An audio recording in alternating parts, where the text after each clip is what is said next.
हर हर महादेव मेरे प्यारे शिव भक्तों साधकों। जब जीवन में सब कुछ होते हुए भी भीतर एक खालीपन सा रहने लगे, जब मन बिना कारण भारी हो जाए, जब भीड़ में होते हुए भी अकेलापन घेर ले, तब समझ लेना कि आत्मा किसी को पुकार रही है।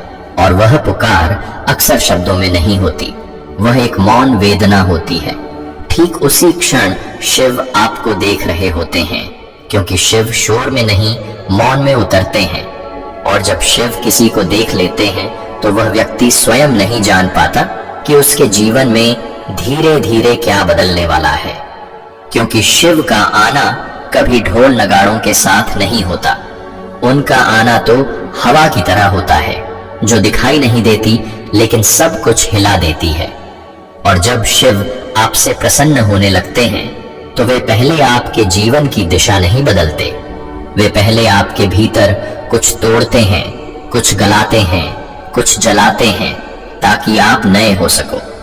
क्योंकि शिव प्रसन्न होते हैं तो वरदान देने से पहले विकार हर लेते हैं। और यही पहला गुप्त संकेत होता है, जिसे अधिकतर लोग समझ नहीं पाते। वे सोचते हैं कि जीवन बिगड़ रहा है, जबकि वास्तव में जीवन शुद्ध हो रहा होता है। अचानक कुछ लोग दूर होने लगते हैं, कुछ रिश्ते बिना झगड़े के ही समाप्त हो जाते हैं, कुछ इच्छाएं जो कभी बहुत जरूरी लगती थीं, अब अर्थहीन लगने लगती हैं, और मन में एक अजीब सी शांति और बेचैनी साथ साथ रहने लगती है। यह वही समय होता है जब शिव भीतर से सफाई शुरू कर देते हैं, क्योंकि जिस मंदिर में उन्हें प्रकट होना होता है उसे पहले खाली करना पड़ता है। और शिव किसी भरे हुए मन में नहीं उतरते, वे शून्य में उतरते हैं। इसी कारण जब शिव आपसे प्रसन्न होते हैं तो आपको अकेलापन दिया जाता है, भीड़ छिन जाती है, ताकि आप पहली बार स्वयं से मिल सको। और यही वह क्षण होता है जब व्यक्ति सोचता है कि सब कुछ छूट रहा है, लेकिन वास्तव में सब कुछ मिल रहा होता है, बस वह दिखाई नहीं देता। क्योंकि शिव की कृपा कभी सीधी नहीं दिखती, वह संकेतों में आती है। आपको बार बार शिव का नाम सुनाई देने लगता है, बिना कारण कहीं से ओम नमः शिवाय कानों में गूंज जाता है। कभी किसी वीडियो में, कभी किसी मंदिर के घंटे में, कभी किसी बच्चे की आवाज में, और आप चौंक जाते हैं कि आज शिव का नाम कितनी बार सुन लिया। यह संयोग नहीं होता, यह बुलावा होता है। शिव जब बुलाते हैं तो वे सीधे नहीं कहते, वे आपको अपनी ओर मोड़ते हैं। आपके विचारों की धारा बदलने लगती है। जो बातें पहले आकर्षित करती थीं, अब थका देती हैं, और जो बातें पहले उबाऊ लगती थीं, जैसे मौन, ध्यान, भक्ति, वे अब भीतर ठहरने लगती हैं। और यही दूसरा गुप्त संकेत होता है, आपकी रुचियों का बदल जाना। क्योंकि शिव मन को संसार से नहीं, संसार को मन से हटाते हैं। और जब ऐसा होता है तो व्यक्ति अचानक अधिक संवेदनशील हो जाता है, उसे दूसरों का दर्द दिखने लगता है, किसी का दुख उसे भीतर तक छूने लगता है। आंखें बिना कारण भर आती हैं और दिल में करुणा उतरने लगती है, क्योंकि शिव की प्रसन्नता का अर्थ केवल शक्ति नहीं, करुणा भी है। वे रुद्र हैं तो महादेव भी हैं, वे तोड़ते हैं तो जोड़ते भी हैं। और जब वे आपसे प्रसन्न होते हैं तो आपको भीतर से नरम बना देते हैं, ताकि अहंकार टूट सके, क्योंकि अहंकार के रहते शिव नहीं आते।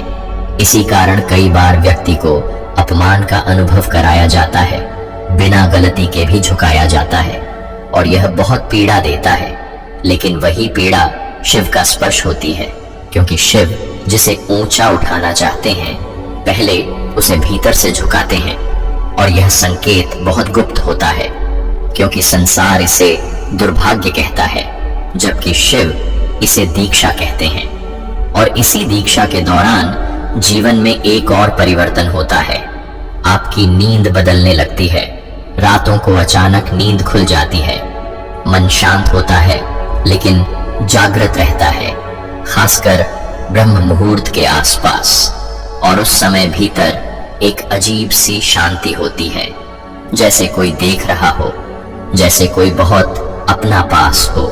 यह वह समय होता है जब शिव सबसे समीप होते हैं, क्योंकि सृष्टि के उस क्षण में जब सब सो रहा होता है, शिव जागृत आत्माओं से संवाद करते हैं।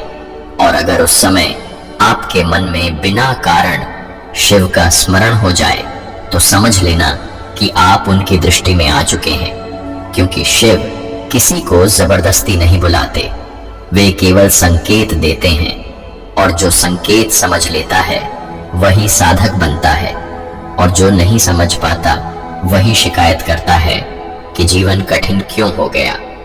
जबकि सच यह है कि जीवन गहरा हो गया, और गहराई हमेशा डरावनी लगती है जब तक तैरना न आ जाए। इसी कारण जब शिव आपसे प्रसन्न होते हैं तो वे आपको धीरे धीरे भीतर उतारते हैं, और भीतर उतरते ही सबसे पहले सामना होता है आपके ही मन से, आपके डर से, आपकी कमजोरियों से, आपकी अधूरी इच्छाओं से। और यह टकराव आसान नहीं होता। कई बार व्यक्ति टूटने लगता है, रोने लगता है, सब छोड़ देने का मन करता है।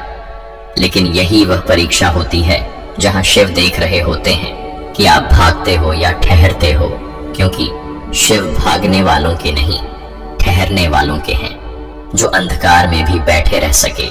और जब आप ठहर जाते हैं बिना सवाल किए, बिना शिकायत किए, तब जीवन में छोटे छोटे चमत्कार होने लगते हैं।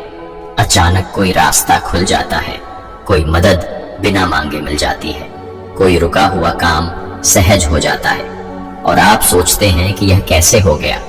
लेकिन शिव ऐसे ही काम करते हैं। वे शोर नहीं करते, वे चमत्कार को भी सामान्य बना देते हैं ताकि अहंकार न जागे। और यही कारण है कि शिव की कृपा को पहचानना सबसे कठिन है, क्योंकि वह दिखती नहीं, महसूस होती है। और जब आप उसे महसूस करने लगते हैं तब समझ आता है कि जीवन में जो भी घट रहा था वह संयोग नहीं, संकेत था। और यह संकेत तभी मिलते हैं जब शिव आपसे प्रसन्न होते हैं। और यह प्रसन्नता किसी पूजा, किसी व्रत, किसी दिखावे से नहीं आती। यह आती है आपके सत्य से, आपके मौन से, आपकी पीड़ा से और आपकी स्वीकार्यता से, क्योंकि शिव उन्हें ही अपनाते हैं जो अपने टूटेपन को स्वीकार कर लेते हैं। और यहीं से यात्रा शुरू होती है, जो बाहर नहीं भीतर जाती है।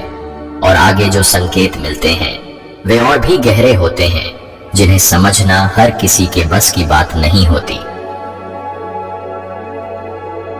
और जैसे जैसे यह यात्रा आगे बढ़ती है वैसे वैसे संकेत और भी सूक्ष्म होते जाते हैं, इतने सूक्ष्म कि उन्हें केवल वही पहचान पाता है जिसने भीतर मौन को थोड़ा सा भी छू लिया हो।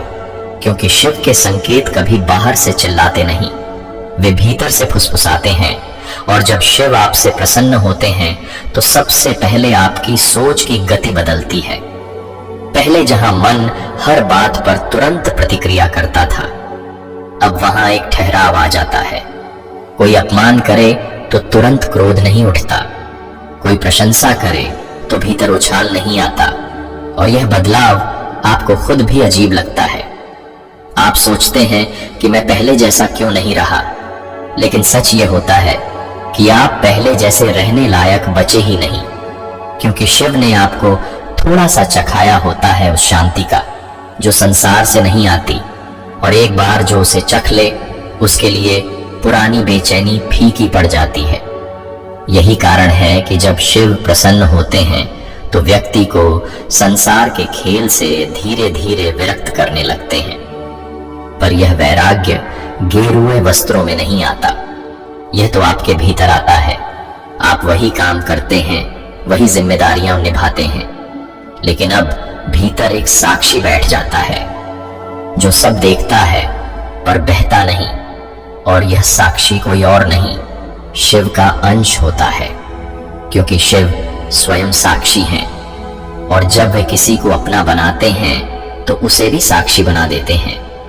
तभी तो कहा गया है कि शिव भक्त संसार में रहता है पर संसार उसका नहीं रहता। और इसी अवस्था में व्यक्ति को कई बार ऐसा अनुभव होता है कि जैसे कोई भीतर से मार्गदर्शन कर रहा हो। कोई निर्णय लेने से पहले मन स्वतः सही दिशा में झुक जाता है। आप किसी रास्ते पर जाने ही वाले होते हैं और अचानक कदम रुक जाते हैं बिना कारण, और बाद में पता चलता है कि वही रास्ता गलत था। यह कोई संयोग नहीं होता, यह शिव की कृपा का गुप्त संकेत होता है, क्योंकि शिव सीधे आदेश नहीं देते, वे आपको आपकी अंतरात्मा के माध्यम से चलाते हैं। और जब ऐसा होने लगता है तो जीवन में गलतियां कम होने लगती हैं, और जो गलतियां होती भी हैं वे आपको तोड़ती नहीं, वे सिखा देती हैं, क्योंकि अब शिव आपको दंड नहीं शिक्षा देते हैं। और यही एक बहुत बड़ा संकेत है कि आप उनकी दृष्टि में आ चुके हैं, क्योंकि जिनसे वे अप्रसन्न होते हैं उन्हें वे उनके कर्मों के हवाले छोड़ देते हैं, पर जिनसे प्रसन्न होते हैं उन्हें वे संभालते हैं, चाहे वह संभाल बाहर से कठोर ही क्यों न लगे। इसी कारण कई बार ऐसा होता है कि जब शिव आपसे प्रसन्न होते हैं तो आपकी योजनाएं विफल होने लगती हैं। जिन बातों को लेकर आप बहुत निश्चित थे वे अचानक बिखर जाती हैं, और आप हतप्रभ रह जाते हैं कि मैंने तो सब सही किया था, फिर ऐसा क्यों हुआ। लेकिन शिव का गणित मनुष्य के गणित से अलग होता है। वे आपको वहां नहीं पहुंचाते जहां आप जाना चाहते हैं, वे आपको वहां ले जाते हैं जहां आपको होना चाहिए। और यह फर्क तब समझ आता है जब बहुत देर हो चुकी होती है, लेकिन भीतर एक कृतज्ञता जन्म ले चुकी होती है, और उसी कृतज्ञता के साथ एक और परिवर्तन आता है। आपको शिकायतें कम होने लगती हैं। पहले आप हर बात पर पूछते थे कि मेरे साथ ही ऐसा क्यों। अब वही प्रश्न भीतर से उठता ही नहीं, और अगर उठता भी है तो तुरंत शांत हो जाता है, क्योंकि अब मन जान चुका होता है कि जो हो रहा है वह व्यर्थ नहीं है। यह वही अवस्था है जहां व्यक्ति भाग्य को दोष देना छोड़ देता है और अपने भीतर झांकना शुरू करता है। और जैसे ही यह भीतर झांकना शुरू होता है वैसे ही शिव का वास्तविक कार्य आरंभ होता है। वे आपको आपके ही अंधकार से मिलवाते हैं, आपकी छिपी हुई वासनाओं से, आपके दबे हुए डर से, और यह सामना बहुत पीड़ादायक होता है।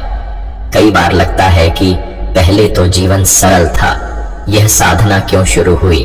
लेकिन यहीं पर अधिकांश लोग रुक जाते हैं, और यहीं पर बहुत कम लोग आगे बढ़ते हैं, क्योंकि शिव तक वही पहुंचता है जो अपने भीतर के विष को देखने का साहस रखता है, और जो उसे दबाने की बजाय स्वीकार करता है, क्योंकि शिव विष पीने वाले देव हैं, वे विष से डरते नहीं।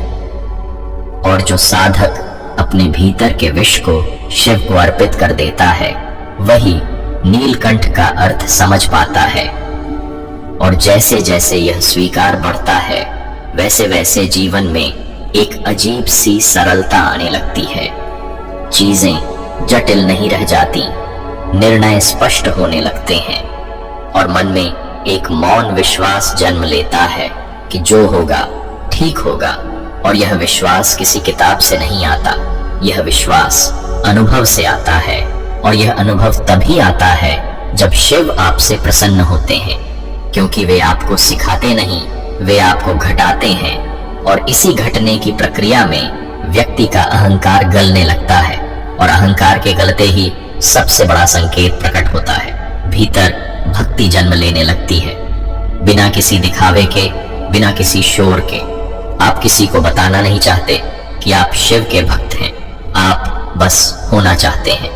और जब यह अवस्था आती है तो व्यक्ति को किसी मंदिर में जाने से पहले ही भीतर घंटियां बजने लगती हैं, आंखें अपने आप नम हो जाती हैं, और शब्द गले में अटक जाते हैं, क्योंकि अब भक्ति शब्दों की मोहताज नहीं रहती, वह तो श्वासों में बहने लगती है। और इसी अवस्था में कई बार ऐसा होता है कि जीवन में अचानक एकांत मिल जाता है, परिस्थितियां आपको अकेले बैठने का समय दे देती हैं, और यह अकेलापन अब डरावना नहीं लगता, यह तो प्रिय लगने लगता है, क्योंकि अब आप जानते हैं कि इस एकांत में आप अकेले नहीं हैं। यहाँ शिव हैं, मौन हैं, और वही संवाद है जो बिना शब्दों के होता है। और जब यह संवाद शुरू हो जाता है तब व्यक्ति को किसी से कुछ कहने की आवश्यकता नहीं रहती, क्योंकि जो कहना था वह भीतर कह दिया जाता है, और जो सुनना था वह भीतर सुन लिया जाता है। और यहीं से जीवन एक साधारण जीवन नहीं रह जाता, यह साधना बन जाता है। और साधना का अर्थ यह नहीं कि आप संसार छोड़ दें, साधना का अर्थ है कि आप संसार में रहकर भी शिव के साथ रहने लगें। और यही वह बिंदु है जहां संकेतों की भाषा बदल जाती है। अब संकेत घटनाओं में नहीं, आपके भाव में आने लगते हैं। आप जिस भी परिस्थिति में होते हैं, भीतर एक स्थिरता बनी रहती है। और यह स्थिरता ही शिव की सबसे बड़ी कृपा है, क्योंकि जहां स्थिरता है वहां शिव है, और जहां शिव है वहां भय नहीं टिकता। और यही कारण है कि जब शिव आपसे प्रसन्न होते हैं तो भय धीरे धीरे आपके जीवन से विदा लेने लगता है। मृत्यु का भय, भविष्य का भय, असफलता का भय सब पिघलने लगता है, क्योंकि अब आप जान चुके होते हैं कि जो कुछ भी है वह शिव का ही विस्तार है, और उसी विस्तार में खो जाना ही मुक्ति की पहली सीढ़ी है। और यह यात्रा अभी अधूरी है, क्योंकि आगे और भी गहरे संकेत हैं, और भी सूक्ष्म अनुभव हैं, जो तभी प्रकट होते हैं जब साधक पूरी तरह समर्पित हो जाता है।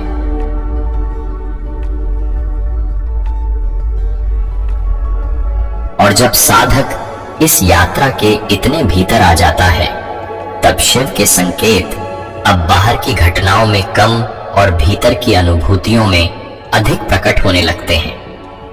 अब जीवन में कुछ भी घटता है तो पहले प्रतिक्रिया नहीं आती, पहले एक मौन आता है, और उसी मौन में उत्तर उतर आता है, जैसे किसी ने भीतर से कह दिया हो कि घबराओ मत, यह भी आवश्यक है।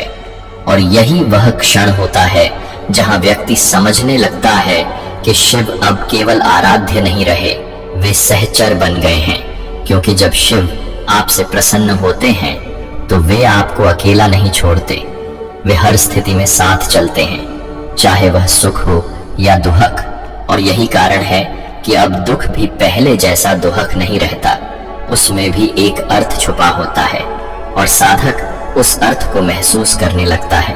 उसे समझ आने लगता है कि जो कुछ भी घट रहा है वह उसे तोड़ने नहीं, तराशने के लिए है।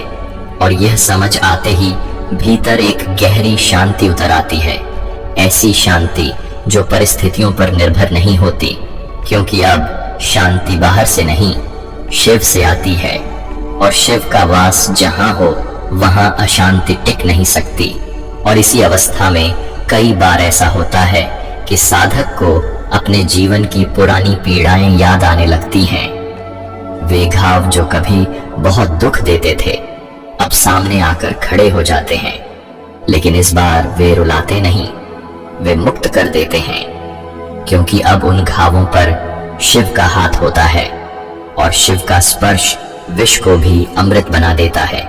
यही कारण है कि जब शिव आपसे प्रसन्न होते हैं तो वे आपके अतीत को भी बदल देते हैं। घटनाएं नहीं बदलती, पर उनका प्रभाव बदल जाता है। जो कभी अभिशाप लगता था वही वरदान दिखने लगता है। और यही सबसे गहरा संकेत होता है, जब व्यक्ति अपने ही दुख को प्रणाम करने लगता है, क्योंकि उसे समझ आ जाता है कि अगर वह दुख न होता तो वह शिव तक कभी न पहुंच पाता। और इसी कृतज्ञता के भाव में साधक के भीतर एक अजीब सा समर्पण जन्म लेता है। वह अब शिव से कुछ मांगता नहीं, वह बस स्वयं को सौंप देता है। और यही पूर्ण समर्पण शिव को सबसे प्रिय होता है, क्योंकि शिव देने में विश्वास नहीं करते, वे मिटाने में विश्वास करते हैं। और जब साधक स्वयं को मिटाने के लिए तैयार हो जाता है, तब शिव उसे वह सब दे देते हैं जिसकी उसने कभी कल्पना भी नहीं की होती। लेकिन वह सब अब उसे बांधता नहीं, क्योंकि भीतर स्वतंत्रता उतर चुकी होती है। और इसी स्वतंत्रता में साधक को यह भी अनुभव होता है कि अब उसे लोगों से कुछ सिद्ध नहीं करना, अब उसे किसी से ऊपर नहीं होना, क्योंकि शिव ने उसे भीतर से पूर्ण कर दिया होता है। और जो भीतर से पूर्ण हो जाए उसे बाहर से कुछ भी अधूरा नहीं कर सकता। और यही वह अवस्था है जहां व्यक्ति को जीवन बहुत सरल लगने लगता है, वह कम में भी संतुष्ट रहने लगता है, उसे दिखावे से घृणा नहीं होती पर आकर्षण भी नहीं रहता। वह संसार का उपयोग करता है पर संसार उसे उपयोग नहीं करता। और यही शिव की साधना का वास्तविक फल है। और इस अवस्था में कई बार ऐसा भी होता है कि साधक को बिना कारण लोगों की मदद करने का मन करने लगता है, बिना नाम के, बिना श्रेय के, क्योंकि अब सेवा भी साधना बन जाती है और साधना भी सेवा।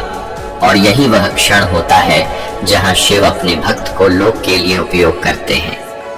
लेकिन भक्त को यह अहंकार नहीं होता कि मैं कुछ कर रहा हूं, क्योंकि उसे पता होता है कि सब शिव कर रहे हैं, मैं तो केवल माध्यम हूं। और यह भाव आते ही जीवन में एक गहरा संतुलन स्थापित हो जाता है। न अत्यधिक हर्ष, न अत्यधिक शोक, बस एक स्थिर प्रवाह। और यही शिव का स्वभाव है।